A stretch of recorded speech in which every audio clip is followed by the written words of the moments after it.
Hi students. बात करते हैं एक नए टॉपिक के बारे में जिसका नाम है सब कंजक्टिवल हेमरेज। कि सब कंजक्टिवल हेमरेज क्या होता है और क्यों होता है mostly. Subconjunctival haemorrhage occur when a tiny blood vessels break just underneath the clear surface of the conjunctiva. तो सब कंजक्टिवल हेमरेज के अंदर क्या होता है, जो अंडरनेथ ब्लड वेसल्स होती है तो वहां से ब्रेक हो जाने की वजह से एंटेर मतलब कंजक्टिवल के ऊपर सेमी ट्रांसपेरेंट एरिया पे ब्लड इकट्ठा हो जाता है, जिसको हम सब कंजक्टिवल हेमरेज कहते हैं। अगर इसके कोजेस की बात करें तो violent coughing, powerful sneezing, heavy lifting, vomiting, रफली rubbing your eye, severe eye infection and trauma, ये मोस्ट कॉमन कोजेज हैं सब कंजक्टिवल हेमरेज होने के। अगर आप बहुत तेजी से खांसते हो, बहुत तेजी से अगर आप छींक रहे हो, या बहुत ज़्यादा कभी वजन उठा रहे हो, तेज उल्टी कर रहे हो, आंखों को बहुत रफली रब कर रहे हो, या कभी आपका कोई ट्रॉमा हो जाए, इनफैक्ट मतलब इंजरी हो जाए किसी चीज़ से, कुछ आपके सर में लग जाए, आपका सर कहीं लग जाए, सोते वक्त आपका सर बेड में लग जाए, दीवार में लग जाए, तो ऐसे केसेस में सब कंजक्टिवल हेमरेज होना बहुत कॉमन होता है। ब्लड वेसल्स ब्रेक हो जाने की वजह से ब्लड कंजक्टिवा पे आ जाता है।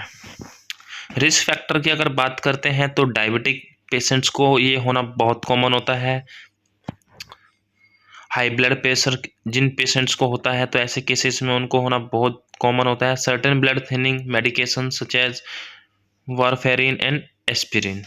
Blood clotting disorder.